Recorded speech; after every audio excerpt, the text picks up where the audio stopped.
Bora, nação, é hora da gente analisar aqui o programa Jogo Aberto, porque a Renata Fã e o Chico Garcia elogiaram demais o Flamengo. O Mengão que venceu o Vasco, né? Não teve dificuldades para vencer o Vasco. Foi uma vitória avassaladora e a imprensa elogiou demais o Mengão. Vamos juntos analisar, mas faz o seguinte, dá aquela moral deixando o seu like, ajuda demais aqui o trabalho do nosso canal. Você está aqui no canal Lances Inéditos, que é o canal secundário do canal Meu Mengão React, tá bom? Então se inscreva e ative o sino das notificações, verifica se você está inscrito aqui no nosso canal, tá bom? Tudo normal no Rio de Janeiro, vou deixar os créditos aqui ao canal do Jogo Aberto, ESPN Brasil, link na descrição. Vamos então, vamos analisar, vamos ver como foi a vitória do Mengão. Luiz, tá demais seu time, hein? O primeiro clássico dos milhões da temporada. E no primeiro tempo, só um time jogou. Com muito mais posse de bola, o Flamengo dominou as ações. Aos 27 minutos, Plata foi derrubado por Zuccarello na área. Pênalti. Bruno Henrique bateu e fez. Em clássico, eu sou um cara iluminado e as oportunidades aparecem e eu estou ali pronto para fazer o gol. A vantagem poderia ter aumentado ainda na etapa inicial. Varela cruzou, Léo Jardim tentou cortar e Plata tocou de cabeça para a rede. Mas depois da revisão do VAR, Varela foi visto em posição de impedimento no início do lance. No segundo tempo, o Vasco voltou melhor e chutou pela primeira vez ao gol com Tietê. Zuccarello também tentou, mas a chance mais perigosa foi nessa jogada. Puma Rodrigues cruzou e Verratti cabeceou na trave. Segundo tempo com uma atitude muito diferente, que tem que ser Vasco, que tem que encarar um clássico e que tem que ser Vasco sempre. Foi isso que eu falei agora no final do jogo. Wesley poderia ter ampliado, mas foi dos pés de Everton Cebolinha que saiu segundo, batida no ângulo.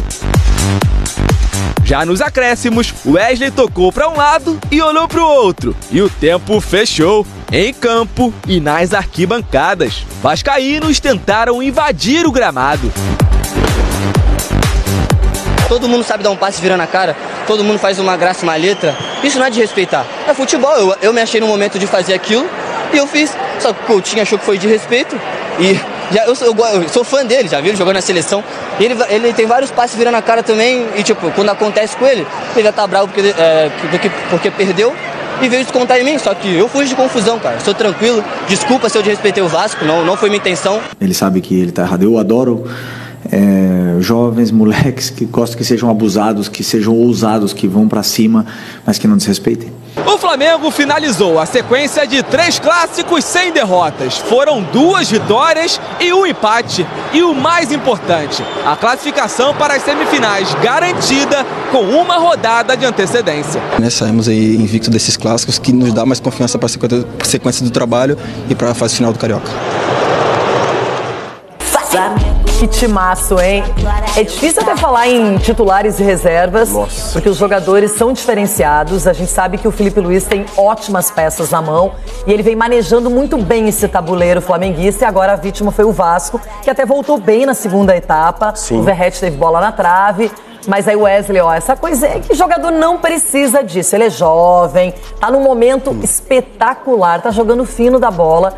Mas não precisava, foi repreendido até pelo próprio treinador, ele pediu desculpas e na próxima não faz isso, não é? Tem momentos e aquele não era o momento. Chiquinho. É isso, tudo é momento, o recurso técnico ele precisa existir. Agora você tá ganhando ali, né, de um adversário, num clássico, e aí ele faz uma firula, porque aquilo ali foi uma firula, né, lá na lateral do campo, não é um drible objetivo. O próprio Felipe falou, né, você vê que o jovem, eu já fiz isso, você não vai ver o Danilo fazendo esse tipo de coisa, você não vai ver um jogador mais rodado, experiente fazendo. O jovem faz isso, daqui a pouco ele aprende, é natural, faz parte, o torcedor adora, mas tem que ter um cuidado porque, assim, você tá num momento da partida em que os ânimos estão um pouco mais sensíveis, é clássico, obviamente os jogadores do Vasco não gostaram, enfim. Tem momento pra fazer isso, Wesley, tem momento. Mas tá jogando muito, tá? Tá jogando muito. Na adrenalina do jogo ali, se empolgou e errou. Mas tudo bem, vai aprender com isso. Ficou empolgado, né? Normal. A gente empolga. Agora, legal que ele tá fazendo também rodízio, de certa maneira. Ele dá chance pra dupla de zaga diferente.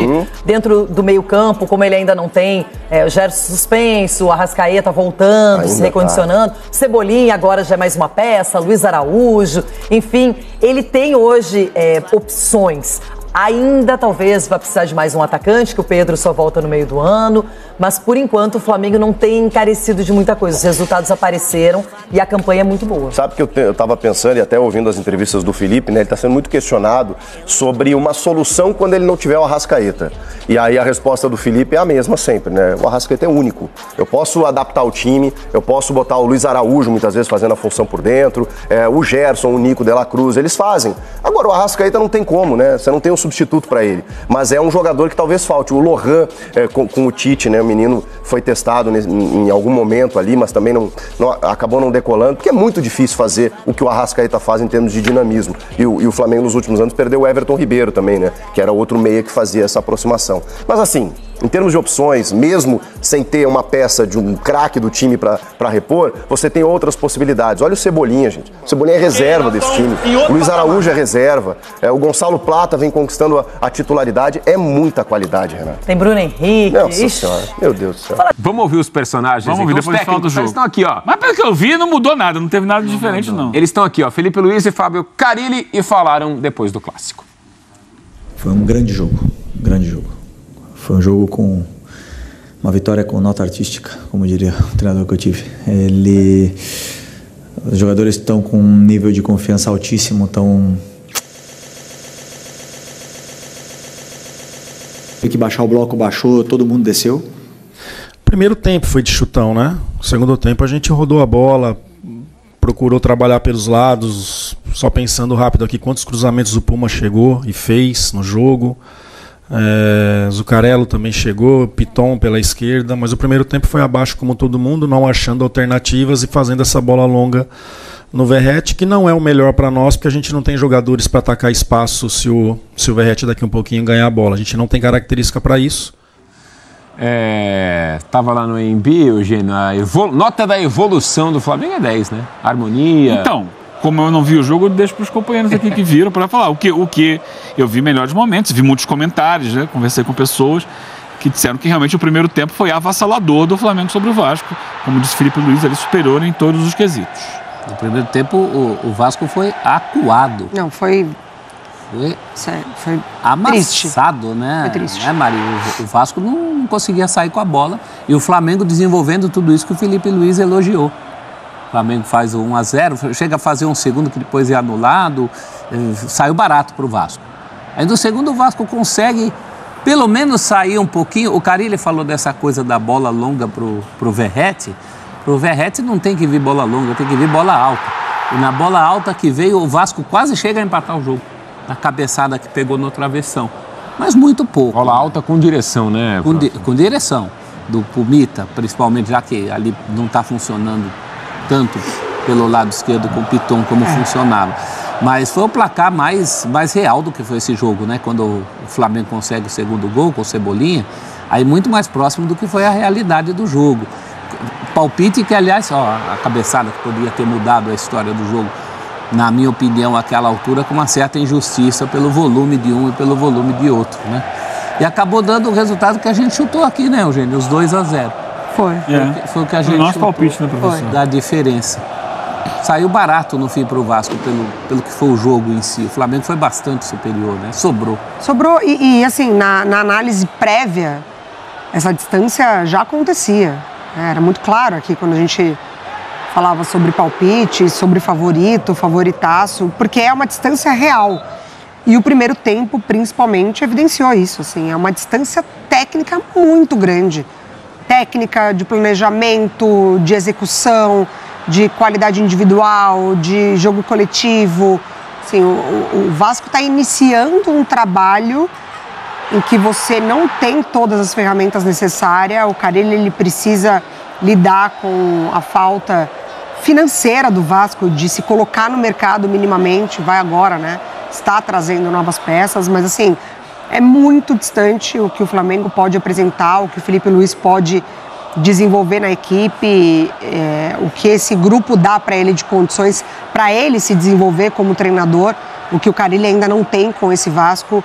É claro que já é muito você contar com o Verratti, porque, né, falávamos do Palmeiras necessitando tanto desse centroavante e é um luxo você ter o Verratti, mas ainda assim você vive apenas de uma jogada que é ou bola esticada no Verratti, que não funciona, como o próprio Carille disse. O Verratti, ele trabalha com cruzamentos, com essas bolas alçadas na área, com uma mínima qualidade, não é chutão para ele segurar, para ele travar os zagueiros, porque o que o Carille falou, o Vasco não tem essa característica e essa profundidade de elenco em que você permite essa aproximação de jogadores com o Verratti sendo utilizado dessa forma. Então está muito distante. O Vasco não tem nem profundidade de time, falando dos 11. Não tem. Falando dos 11. É urgente essa projeção para a Série A, se o Vasco vai sofrer, é urgente que o Carille peça coisas específicas para a diretoria. Jogador para o lado. Tem que ter jogador de lado de campo.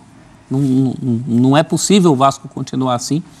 É muito uma situação assim de projeção. É uma análise até fácil, professor, de fazer, que pode ser um ano bem longo, né? E uma Série A difícil para o Vasco. Eu acho que o Vascaíno se assusta mais com a falta de perspectiva, Mari, do que com o próprio momento. Porque para o próprio momento deu para o gasto. É isso, né? Se o Vasco teve algum mérito nesse clássico contra o Flamengo, foi pelo menos resistir. Conseguiu resistir e perder só de 2. É muito pouco. Né? Porque contra o Botafogo, o Flamengo ele tem certa dificuldade para vencer só por 1-0. Agora, no Recopa, agora no Carioca, porque o Botafogo consegue elevar um pouquinho, né, o nível de competitividade. Ele consegue ali, ou no individual, ou de fato incomodando um pouco mais o jogo do Flamengo, principalmente por dentro, do que o Vasco. O Vasco não tem essa força ainda, né? Não consegue elevar esse nível, e aí por isso que na avaliação do Felipe Luiz foi uma vitória com nota artística, porque contra o Vasco, o Flamengo consegue desenvolver, aí ele consegue brilhar, aí ele consegue desfilar. Contra o Botafogo, não. O Botafogo consegue interromper um pouquinho a sequência. E o Felipe Luiz, ele consegue falar, porque é um elogio difícil de fazer, porque é o autoelogio, né? É o elogio ao próprio trabalho, ao próprio Flamengo, a sinergia do que é hoje o Flamengo em campo e o que são as pretensões da torcida. Ele consegue falar tudo isso sem soar arrogante. Porque a gente está vendo isso acontecer, né? O mais fanático torcedor adversário, lá no fundo, ele está pensando, de fato, o cara não é uma bravata. O time está desempenhando primeiro para depois receber esses elogios. Tá? Então, a tal da nota artística soaria na boca de muitos técnicos como empáfia. Não é o caso dele, porque é o que a gente está vendo. O Flamengo realmente está numa toada ideal de sintonia entre o que o técnico quer, o que o time faz e o que a torcida espera.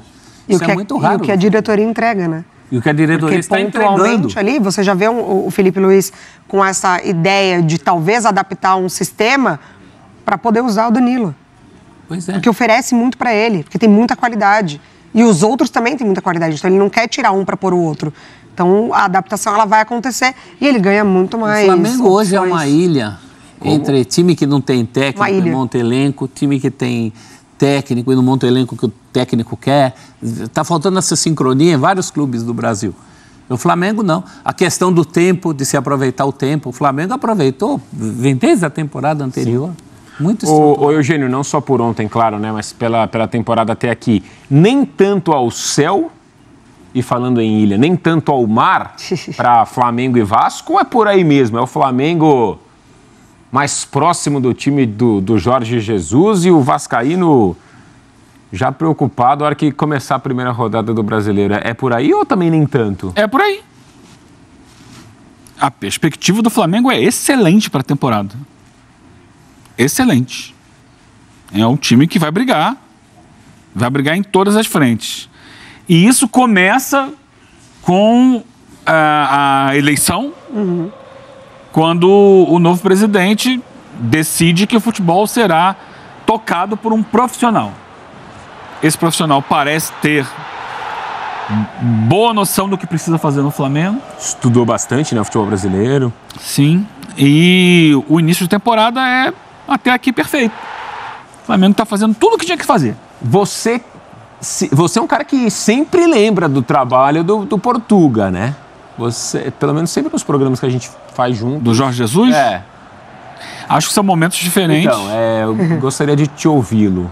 O Felipe Luiz nunca negou Não dá pra comparar, da relação dele com o Jorge Jesus, da admiração dele pelo trabalho do Jorge Jesus. Agora são times diferentes.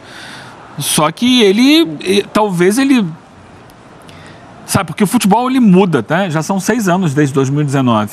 Talvez ele esteja trazendo até outras coisas diferentes para esse Flamengo. Acho que talvez não tenha... As peças mudaram também.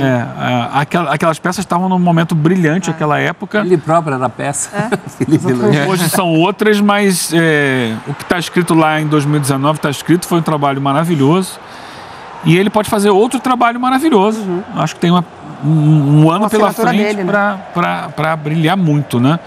Enquanto o Vasco, a gente sabe, como diz o professor, não é só o Campeonato Carioca. É o torcedor que olha, e aí, o que vai acontecer? Não tem dinheiro, não tem SAF, quer dizer, tem SAF, mas não tem um investidor na SAF. O elenco é ruim, faltam jogadores com determinadas características. Né, o treinador não parece estar conseguindo tirar alguma coisa, claro que é início de ano ainda. Então, sim, a projeção de ano para o Vasco é difícil. Só queria falar aqui, antes da gente terminar, que o Flamengo e Volta Redonda com 20 pontos já estão classificados. Falta uma rodada para terminar a Taça Guanabara e com isso fechar os 4 semifinalistas. Nessa rodada, para ver como está embolado, o Madureira ganhou o jogo, subiu 5 posições. Uau. E entrou na zona de classificação, com 15. É o famoso elevador.